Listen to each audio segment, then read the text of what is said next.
very gently, and sat upon the time machine, looking round. The sky was no longer blue. Northeastward it was inky black, and out of the blackness shone brightly and steadily the pale white stars. Overhead it was a deep Indian red and starless, and southeastward it grew brighter to a glowing scarlet where, cut by the horizon, lay the huge hull of the sun, red and motionless.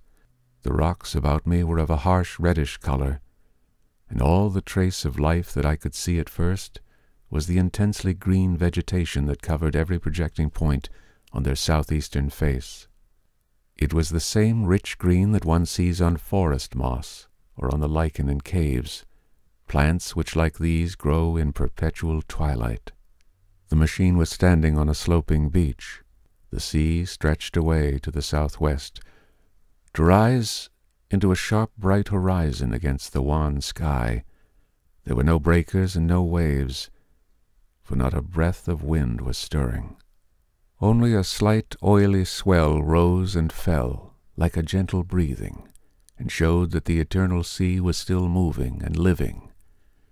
And along the margin, where the water sometimes broke, was a thick incrustation of salt, pink under the lurid sky.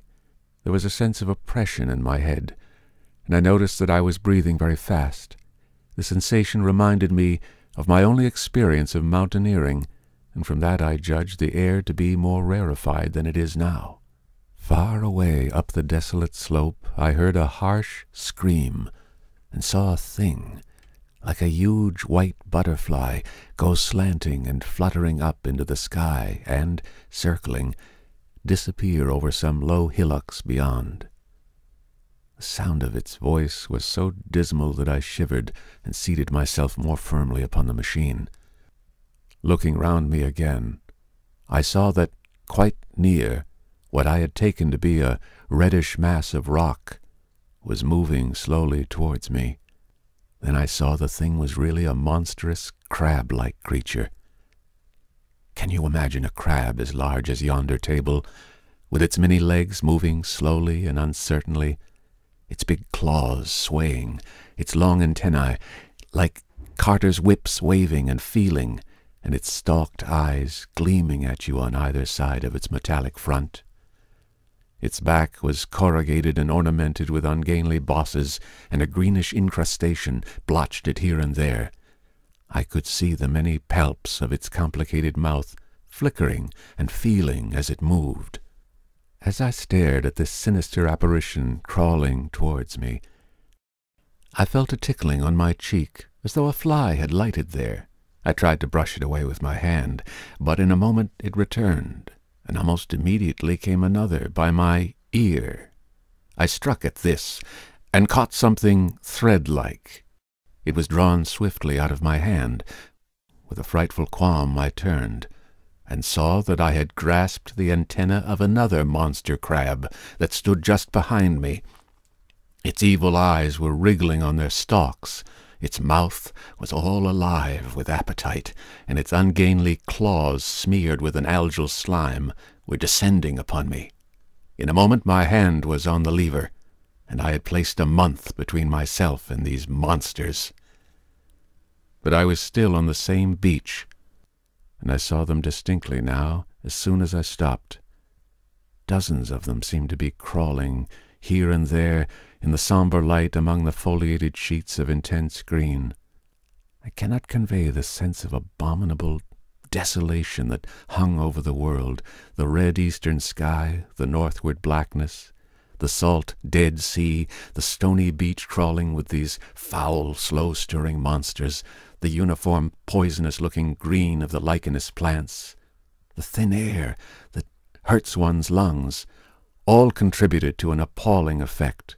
I moved on 100 years, and there was the same red sun, a little larger, a little duller, and the same dying sea, the same chill air, and the same crowd of earthy crustacea creeping in and out among the green weed and the red rocks, and in the westward sky I saw a curved pale line like a vast new moon. So I traveled, stopping ever and again in great strides of 1,000 years or more, drawn on by the mystery of the earth's fate, watching with a strange fascination the sun grow larger and duller in the westward sky, and the life of the old earth ebb away. At last, more than 30 million years hence, the huge red-hot dome of the sun had come to obscure nearly 1/10 part of the darkling heavens. Then I stopped once more, for the crawling multitude of crabs had disappeared, and the red beach, save for its livid green liverworts and lichens, seemed lifeless.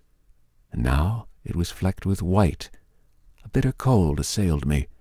Rare white flakes ever and again came eddying down. To the northeastward the glare of snow lay under the starlight of the sable sky, and I could see an undulating crest of hillocks, pinkish white.